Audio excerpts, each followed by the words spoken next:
We will continue focusing on God's mercy in action, and we are to look at ourselves as human beings. How do we figure out our position as far as God is concerned? There are people who, in their mind and in their hearts, they are holier than thou, they are better than others. Of course, there are people who, it's obvious, live very careless lives, and they care nothing about other human beings.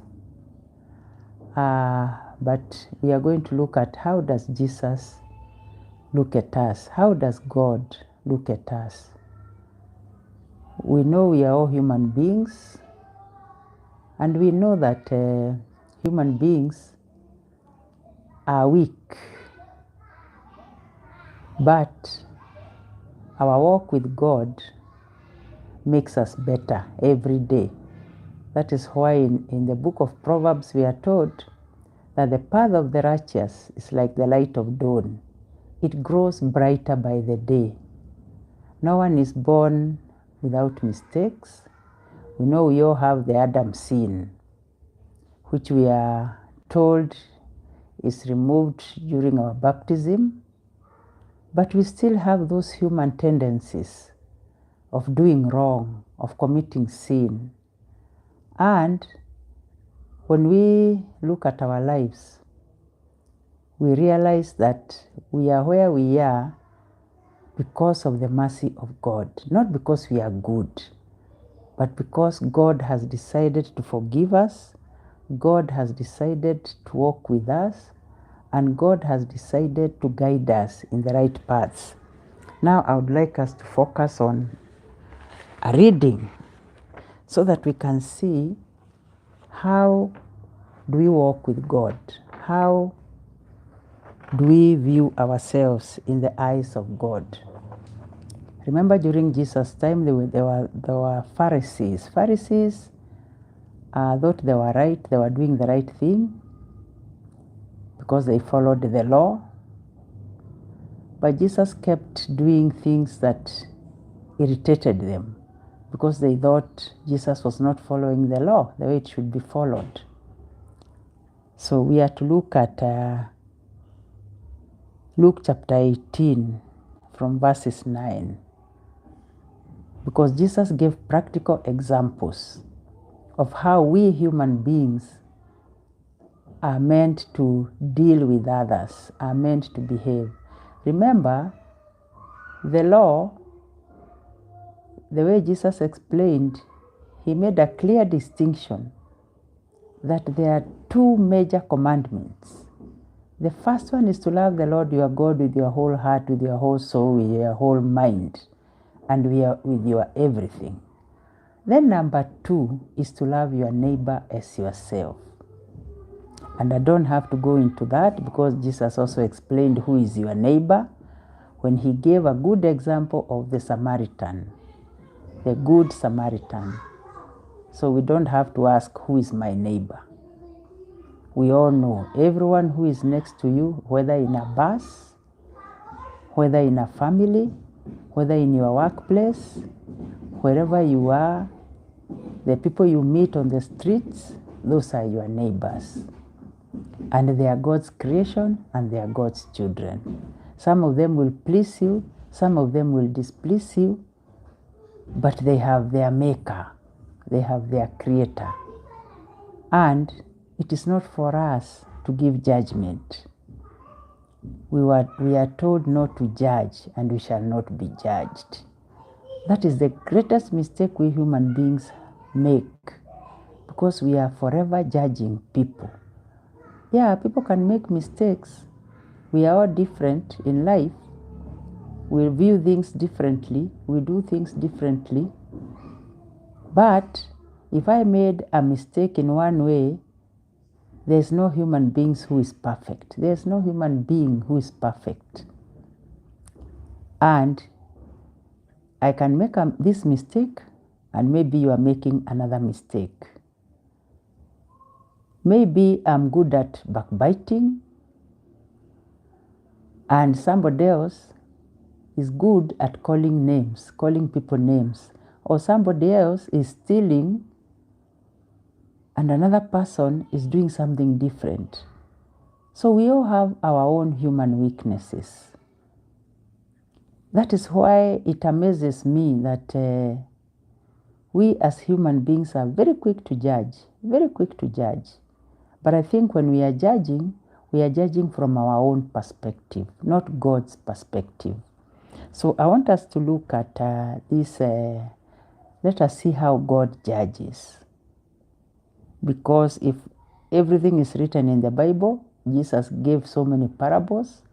And I want us to look at this parable of the prayer of the Pharisee and the tax collector. Because most of us are Pharisees. So we look at them as tax collectors who are sinners. He then addressed this parable to those who are convinced of their own righteousness and despised everyone else. There are people who are convinced that so-and-so is a sinner, so-and-so is a liar. But I don't look at myself as maybe a hater. I don't look at myself as somebody who cannot even forgive another person. That's why I'm saying we all have our own flaws. And if we do not correct our flaws, then we will continue judging people. But remember, the final judgment belongs to God. I might look at you as somebody who is selfish. I might look at you as somebody who is whatever judgment I give you, but God looks at the heart. God looks at the heart. So, two people went up to the temple area to pray. Remember, they have both gone to pray. One was a Pharisee and the other was a tax collector. The Pharisee took up his position and spoke this prayer to himself. Oh God, I thank you that I'm not like the rest of humanity. That's a righteous man. Self-righteousness. Greedy, dishonest, adulterous. Yes. Or even like this tax collector. The tax collector was not deceiving and was not adulterous, but he was cheating people of their money. So he has defined him as a tax collector.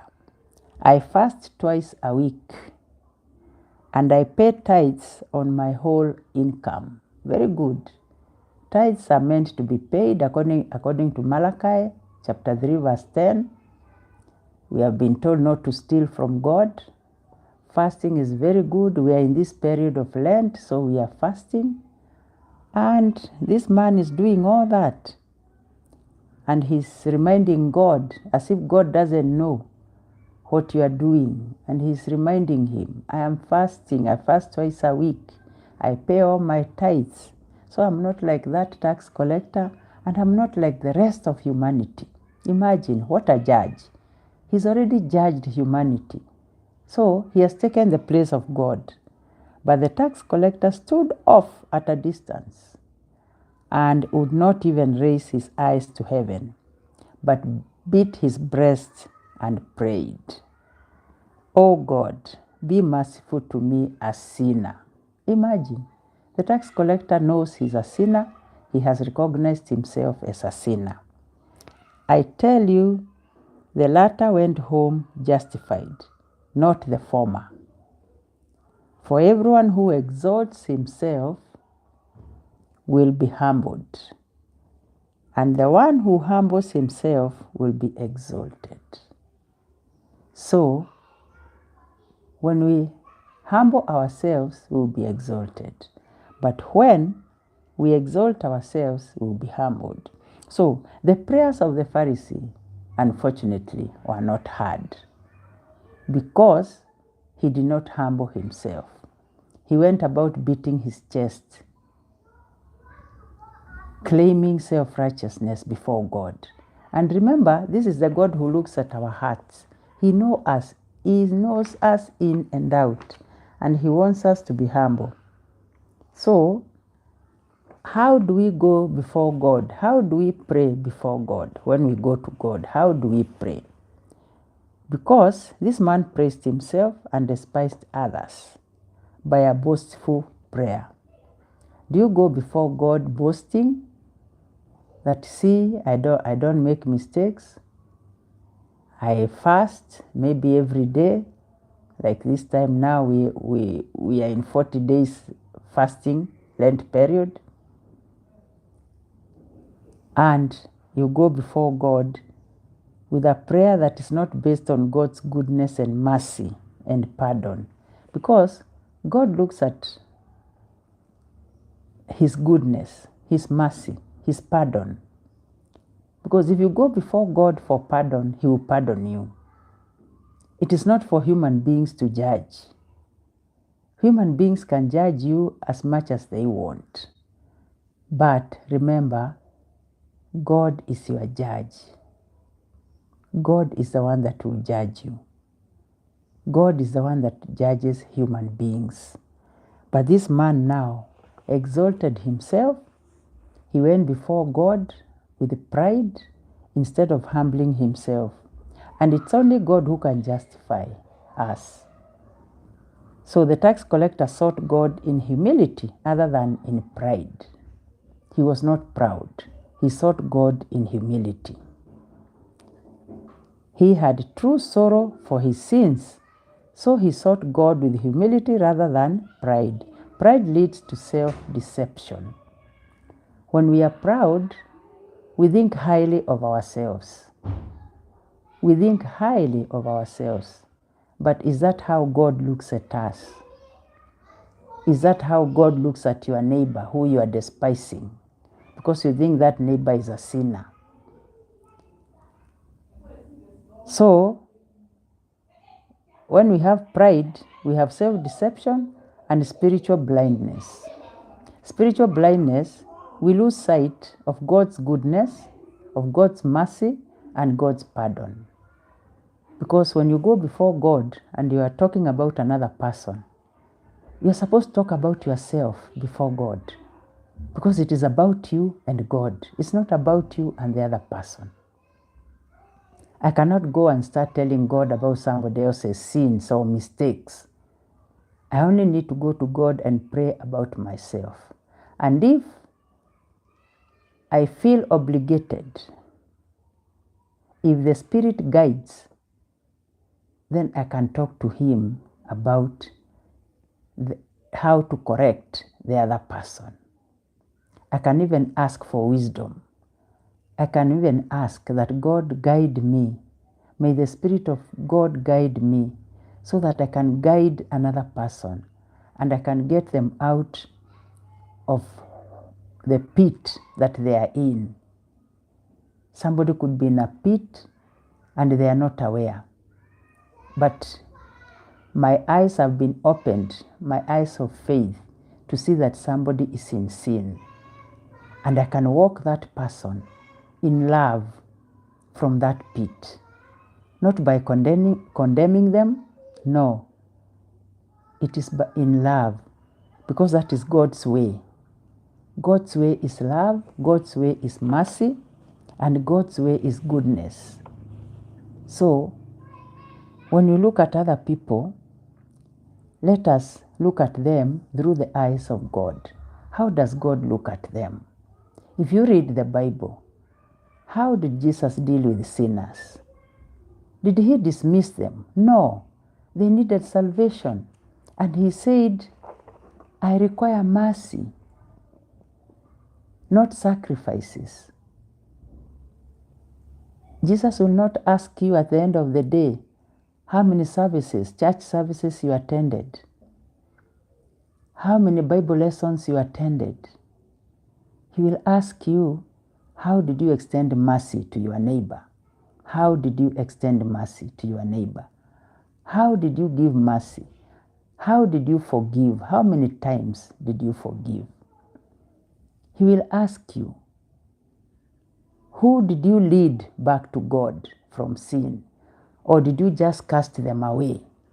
Because remember, Jesus is not going to come back here to do this work again. It is me and you who will do the work of God, to bring sinners back to God through our own actions, through our words, and even through our own examples. Be a good example to someone you think is a sinner.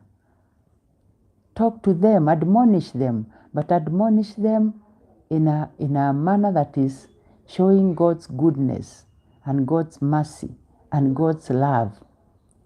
Because if you rebuke them, then it means you are proving to God that you are a proud person, because that is self-righteousness. And it is not acceptable in the eyes of God. And we are told that God dwells with the humble hearts who recognize their own sins and who acknowledge God's mercy and saving grace. Yes, because if we read Isaiah 57 verse 15, and I'll read because I have the Bible here with me. I'll read Isaiah 57 verse 15. For thus says the Lord, He who is high and exalted, living eternally, whose name is Holy One, I dwell on high, I dwell, and in holiness, and with the crushed and dejected in spirit, to revive the spirits of the dejected, to revive the hearts of the crushed. I will not accuse forever, nor always be angry. For their spirits would be faint before me, the souls that I have made. Yes, God will not rebuke forever, because He knows these spirits will be crushed before Him. And He's our God. He's the Almighty. He's supposed to save us. He's supposed to give us salvation. Yeah. So, our God of mercy will heal them and lead them. That is what He's saying. In verse number 18, He says, I saw their ways, but I will heal them and lead them. I will give them full comfort. To them and to those who mourn for them, I, the Creator who gave them life. So, He says, I will heal them and lead them and give them full comfort. Why? Because these are God's children. And He's saying, these are the souls that I created. So He wants to revive the hearts of the crushed. I will not accuse forever, nor always be angry. For their spirits would faint before me, the souls that I have made. This is God speaking. He has made these souls. And He knows if He rebukes them, they will be crushed forever. So let us also not rebuke. Let us heal. Let us heal souls. And let us not be like this Pharisee who goes there in self-righteousness and talks about other sinners. The whole of humanity. He's the only one who is doing right. He's the only one who is doing good. And the rest are sinners, including that one there, the tax collector. No, no, no, no, no. Let us not point fingers at God's children. Let us not see ourselves as good. Remember, even when Jesus was called good, He said, I am not good. It's only my Father in heaven who is good. Only my Father in heaven who is good. Imagine Jesus saying He's not good. So who am I and you to say that we are good? We are not good. And that is why we are taught to walk in humility. That is what James 4 tells us. Verse 6, let us not exalt ourselves. Let us walk in humility so that the mercy of God can penetrate us. You know, with pride, God cannot be in our hearts. When we are proud, we should instead walk in humility so that the mercy of God can penetrate our hearts. And because we know the mercy of God is not limited to a few people. It's not limited to those who call themselves righteous. Remember Jesus saying, that is in Matthew 9, verse 13. Remember when he called Matthew? Matthew was also a tax collector. And a lot of people grumbled and said, how could he even attempt to walk with this man who is a sinner? He has stolen from us and he has done everything wrong. But you see, this is what Jesus replied. Those who are well do not need a physician, but the sick do. Go and learn the meaning of the words, I desire mercy, not sacrifice. I did not come to call the righteous, but sinners. Why? Because it is sinners who are in need of God's mercy. And God cannot deny them His mercy. They are His children. He loves them. He wants them to go back to Him. And when He calls us back to Him, human beings have no authority over what God does. Because what God does, He does it well, and He does it completely, and does not go back on His word. Remember, He has said His word will last forever. And here He has said, I desire mercy, not sacrifice. I did not come to call the righteous, but sinners. So this Pharisee thought he was righteous, but he wasn't. And Jesus came to call the sinners, not the righteous. That's why He's saying that those who are well do not need a physician. Jesus was the physician. He came for the sick, to heal them, to bring them back to God. For those who are sinful, who the society had dismissed, the society had rejected them. But in the book of Isaiah, He has told us He will not reject them because they are His. And those are souls that He has created. And He does not want these souls to crumble because of Him. So let us with humility, guide other people to God.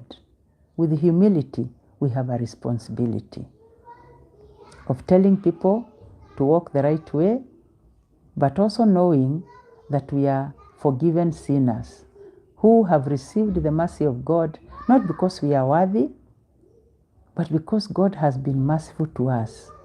He has shown us mercy so that we can also show other people mercy. We have to become channels of His divine mercy. Not to become like the Republican, not to become like the Pharisee, to go before God and start boasting. No, we cannot afford to boast. Let us humble ourselves so that God can exalt us. Because we are told God dwells in those humble hearts. Let us humble ourselves before God so that His mercy can dwell in us. And when His mercy is within us, we become channels of that mercy to other people, to people who have wronged us, to people who we think are not worth of us. Remember when we dismiss people and say they are not worth of me, then we are telling Jesus, you are not worthy of me. Because that is a God-created person. He is made in the image, or she is made in the image of God. And we have to bring them back to God by all means. Let us not be people who dismiss people, because we are supposed to bring them back to God. If God has shown you mercy, show mercy to others. That is what Matthew 5, verse 7 tells us, that blessed are the merciful, for they shall receive mercy.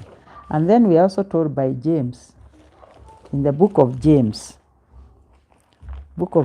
chapter 2, has told us that, chapter 2, verse 13, has told us, for the judgment is merciless to one who has not shown mercy. Judgment will be merciless for those who have not shown mercy, because mercy triumphs over judgment. Mercy triumphs over judgment. Remember, there will be a day of judgment when we shall all go before God in judgment. And if we do not show mercy to our neighbors, then just remember that God will not show mercy to you. So James chapter 2 verse 13, for the judgment is merciless to one who has not shown mercy. Mercy triumphs over judgment. Just remember that and be humble. Do not exalt yourself. Let God be the judge of your neighbor. Let God be the judge of your brother. Ours is to show mercy. Ours is to show love. Ours is to show God's goodness to other people. And be patient with other people because they are created in God's image and likeness.